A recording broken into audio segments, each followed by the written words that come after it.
There was once a Velveteen Rabbit, and in the beginning he was really splendid. He was fat and bunchy, as a rabbit should be. His coat was spotted brown and white. He had real thread whiskers, and his ears were lined with pink sateen. On Christmas morning, when he sat wedged in the top of the boy's stocking, with a sprig of holly between his paws, the effect was charming. There were other things in the stocking, nuts and oranges and a toy engine, and chocolate almonds and a clockwork mouse, but the rabbit was quite the best of all. For at least 2 hours the boy loved him, and then aunts and uncles came to dinner, and there was a great rustling of tissue paper and unwrapping of parcels, and in the excitement of looking at all the new presents the Velveteen Rabbit was forgotten.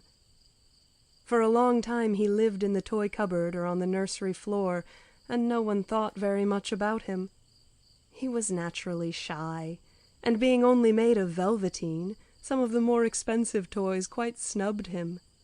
The mechanical toys were very superior, and looked down upon everyone else.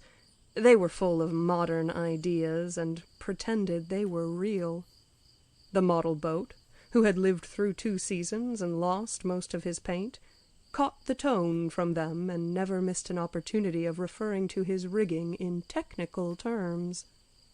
The rabbit could not claim to be a model of anything, for he didn't know that real rabbits existed. He thought they were all stuffed with sawdust like himself, and he understood that sawdust was quite out of date and should never be mentioned in modern circles. Even Timothy, the jointed wooden lion who was made by the disabled soldiers and should have had broader views, put on airs and pretended he was connected with government. Between them all, the poor little rabbit was made to feel himself very insignificant and commonplace, and the only person who was kind to him at all was the Skin Horse. The Skin Horse had lived longer in the nursery than any of the others. He was so old that his brown coat was bald in patches and showed the seams underneath, and most of the hairs in his tail had been pulled out to string bead necklaces. He was wise, for he had seen a long succession of mechanical toys arrive to boast and swagger, and by break their mainsprings and pass away. And he knew that they were only toys and would never turn into anything else. For nursery magic is very strange and wonderful, and only those playthings that are old and wise and experienced, like the Skin Horse, understand all about it. "What is real?" asked the rabbit one day when they were lying side by side near the nursery fender before Nana came to tidy the room. "Does it mean having things that buzz inside you and a stick-out handle?" "Real isn't how you are made," said the Skin Horse. "It's a thing that happens to you. When a child loves you for a long, long time, not just to play with, but really loves you, then you become real." "Does it hurt?" asked the rabbit. "Sometimes," said the Skin Horse, for he was always truthful. "When you are real, you don't mind being hurt." "Does it happen all at once, like being wound up?" he asked. "Or bit by bit?" "It doesn't happen all at once," said the Skin Horse. "You become. It takes a long time. That's why it doesn't often happen to people who break easily or have sharp edges, or who have to be carefully kept. Generally, by the time you are real, most of your hair has been loved off, and your eyes drop out, and you get loose in the joints and very shabby. But these things don't matter at all, because once you are real, you can't be ugly, except to people who don't understand." "I suppose you are real?"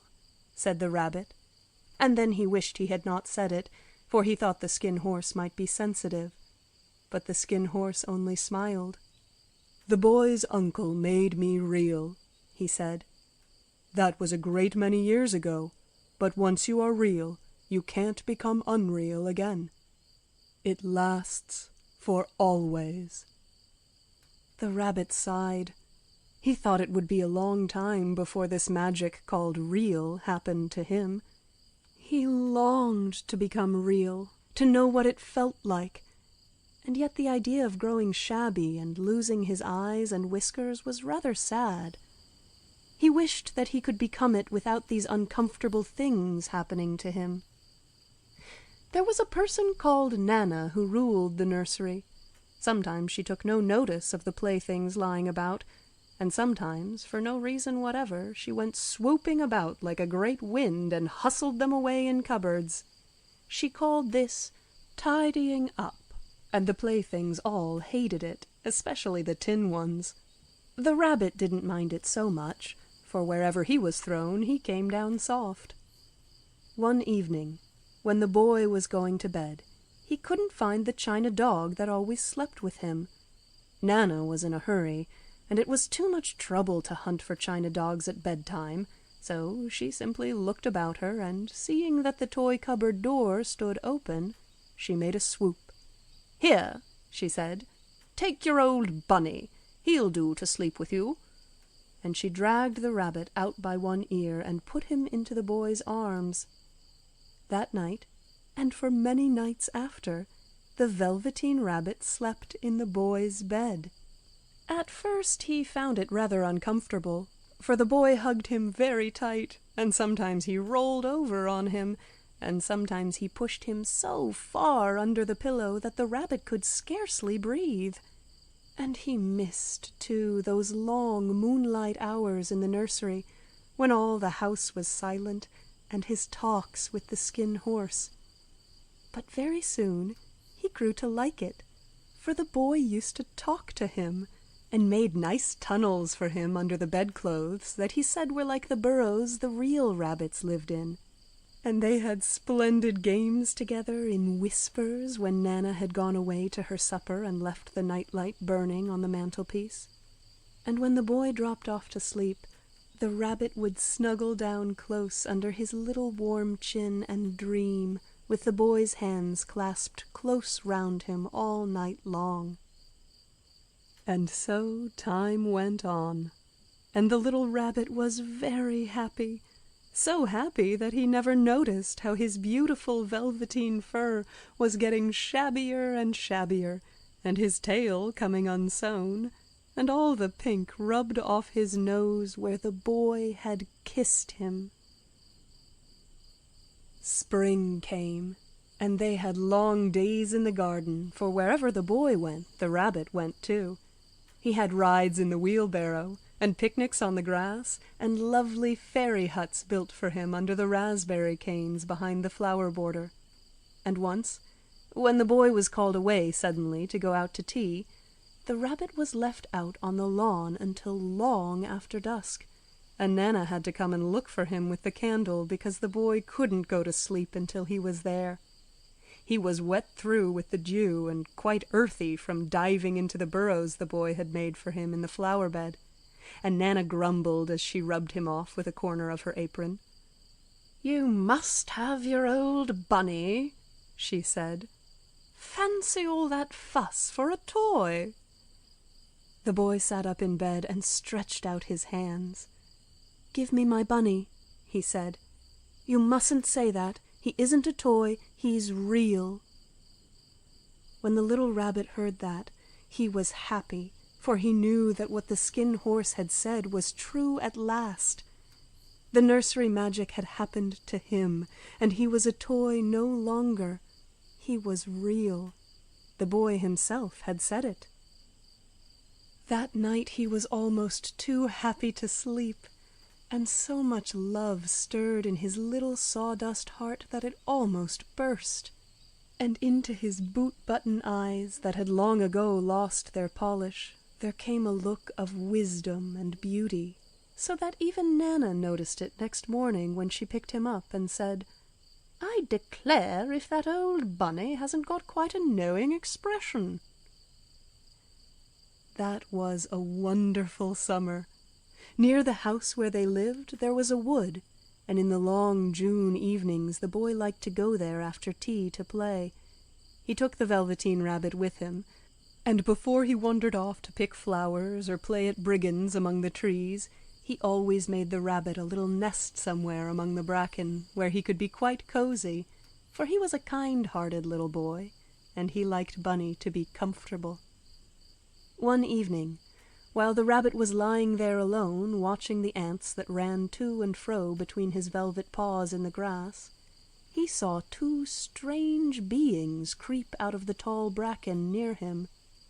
They were rabbits like himself, but quite furry and brand new. They must have been very well made, for their seams didn't show at all, and they changed shape in a queer way when they moved. One minute they were long and thin, and the next minute fat and bunchy, instead of always staying the same like he did. Their feet padded softly on the ground, and they crept quite close to him, twitching their noses, while the rabbit stared hard to see which side the clockwork stuck out, for he knew that people who jump generally have something to wind them up. But he couldn't see it. They were evidently a new kind of rabbit altogether. They stared at him, and the little rabbits stared back, and all the time their noses twitched. "Why don't you get up and play with us?" one of them asked.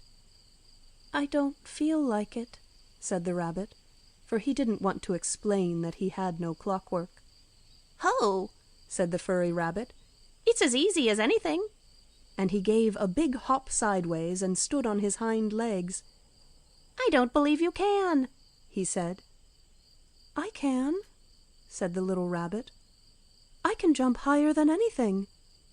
He meant when the boy threw him, but of course he didn't want to say so. "Can you hop on your hind legs?" asked the furry rabbit.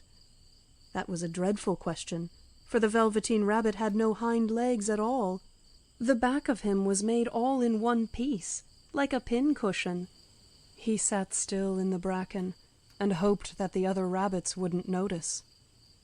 "I don't want to," he said again. But the wild rabbits have very sharp eyes, and this one stretched out his neck and looked. "He hasn't got any hind legs," he called out. "Fancy a rabbit without any hind legs!" And he began to laugh. "I have," cried the little rabbit. "I have got hind legs. I am sitting on them." "Then stretch them out and show me, like this," said the wild rabbit, and he began to whirl round and dance till the little rabbit got quite dizzy. "I don't like dancing," he said. "I'd rather sit still." But all the while he was longing to dance, for a funny new tickly feeling ran through him, and he felt he would give anything in the world to be able to jump about like these rabbits did. The strange rabbit stopped dancing and came quite close. He came so close this time that his long whiskers brushed the Velveteen Rabbit's ear, and then he wrinkled his nose suddenly and flattened his ears and jumped backwards. "He doesn't smell right," he exclaimed. "He isn't a rabbit at all. He isn't real." "I am real," said the little rabbit. "I am real. The boy said so." And he nearly began to cry. Just then there was a sound of footsteps, and the boy ran past near them, and with a stamp of feet and a flash of white tails the two strange rabbits disappeared. "Come back and play with me," called the little rabbit. "Oh, do come back. I know I am real." But there was no answer. Only the little ants ran to and fro, and the bracken swayed gently where the two strangers had passed. The Velveteen Rabbit was all alone. "Oh dear," he thought. "Why did they run away like that? Why couldn't they stop and talk to me?" For a long time he lay very still, watching the bracken, and hoping that they would come back. But they never returned, and presently the sun sank lower and the little white moths fluttered out, and the boy came and carried him home. Weeks passed, and the little rabbit grew very old and shabby, But the boy loved him just as much. He loved him so hard that he loved all his whiskers off, and the pink lining to his ears turned gray, and his brown spots faded. He even began to lose his shape, and he scarcely looked like a rabbit any more, except to the boy. To him he was always beautiful, and that was all that the little rabbit cared about. He didn't mind how he looked to other people, because the nursery magic had made him real, and when you are real, shabbiness doesn't matter. And then, one day, the boy was ill. His face grew very flushed, and he talked in his sleep, and his little body was so hot that it burned the rabbit when he held him close. Strange people came and went in the nursery, and a light burned all night, and through it all the little Velveteen Rabbit lay there, hidden from sight under the bedclothes, and he never stirred, for he was afraid that if they found him someone might take him away, and he knew that the boy needed him. It was a long, weary time, for the boy was too ill to play, and the little rabbit found it rather dull with nothing to do all day long. But he snuggled down patiently, and looked forward to the time when the boy should be well again, and they would go out in the garden amongst the flowers and the butterflies and play splendid games in the raspberry thicket like they used to. All sorts of delightful things he planned, and while the boy lay half asleep he crept up close to the pillow and whispered them in his ear, and presently the fever turned and the boy got better.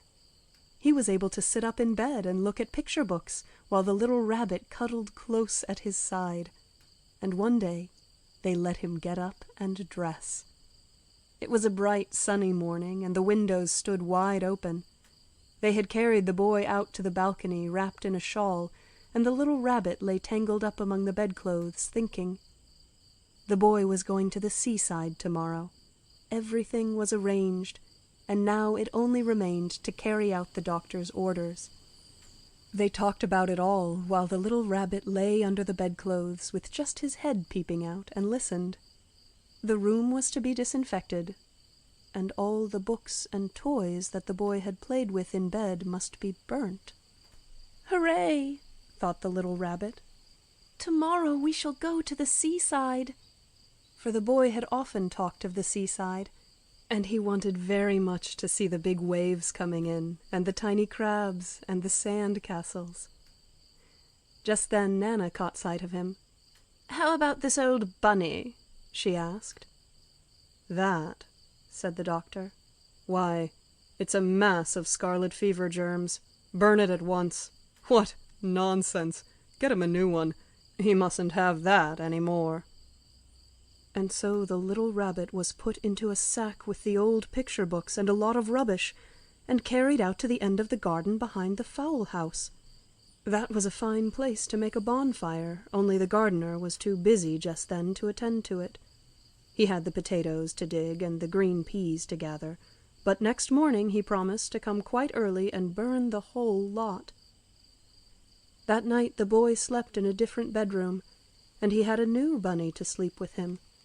It was a splendid bunny, all white plush with real glass eyes, but the boy was too excited to care very much about it. For tomorrow he was going to the seaside, and that in itself was such a wonderful thing that he could think of nothing else. And while the boy was asleep, dreaming of the seaside, the little rabbit lay among the old picture books in the corner behind the fowl house, and he felt very lonely.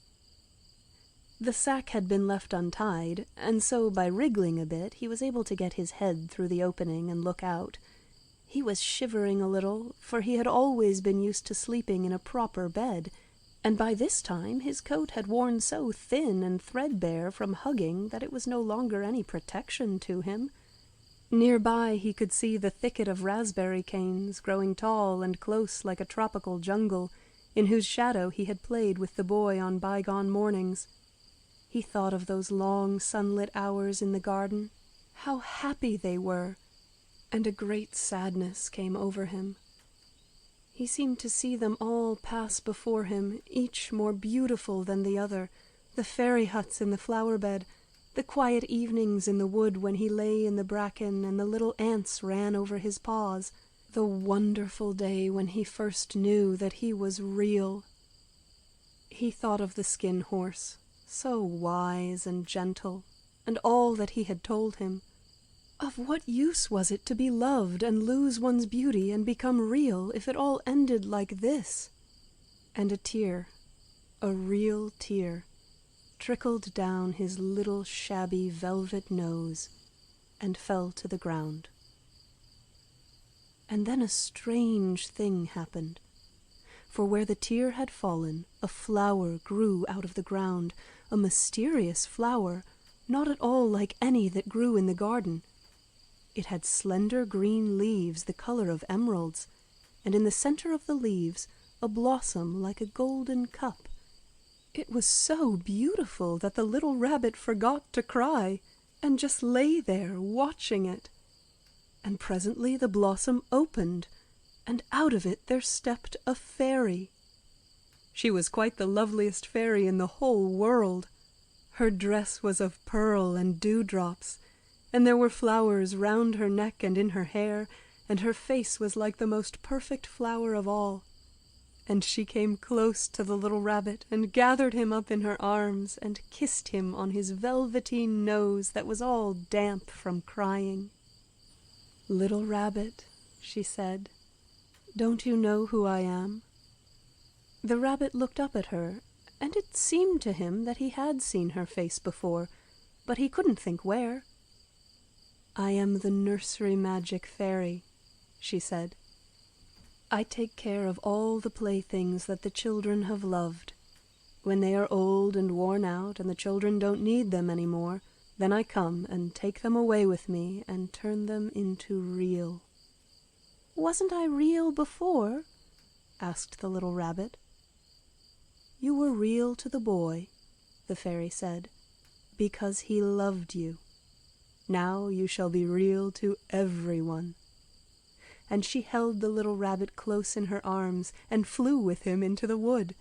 It was light now, for the moon had risen. All the forest was beautiful, and the fronds of the bracken shone like frosted silver. In the open glade between the tree trunks the wild rabbits danced with their shadows on the velvet grass. But when they saw the fairy, they all stopped dancing and stood round in a ring to stare at her. "I've brought you a new playfellow," the fairy said. "You must be very kind to him and teach him all he needs to know in Rabbitland, for he is going to live with you forever and ever." And she kissed the little rabbit again and put him down on the grass. "Run and play, little rabbit," she said. But the little rabbit sat quite still for a moment and never moved, for when he saw all the wild rabbits dancing around him, he suddenly remembered about his hind legs, and he didn't want them to see that he was made all in one piece. He did not know that when the fairy kissed him that last time, she had changed him altogether, and he might have sat there a long time, too shy to move, if just then something hadn't tickled his nose, and before he thought what he was doing, he lifted his hind toe to scratch it. And he found that he actually had hind legs. Instead of dingy velveteen, he had brown fur, soft and shiny. His ears twitched by themselves, and his whiskers were so long that they brushed the grass. He gave one leap, and the joy of using those hind legs was so great that he went springing about the turf on them, jumping sideways and whirling round as the others did, and he grew so excited that when at last he did stop to look for the fairy, she had gone. He was a real rabbit at last, at home with the other rabbits. Autumn passed, and winter, and in the spring, when the days grew warm and sunny, the boy went out to play in the wood behind the house. And while he was playing, 2 rabbits crept out from the bracken and peeped at him. One of them was brown all over, but the other had strange markings under his fur, as though long ago he had been spotted and the spots still showed through. and about his little soft nose and his round black eyes there was something familiar, so that the boy thought to himself, "Why, he looks just like my old bunny that was lost when I had scarlet fever." But he never knew that it really was his own bunny, come back to look at the child who had first helped him to be real.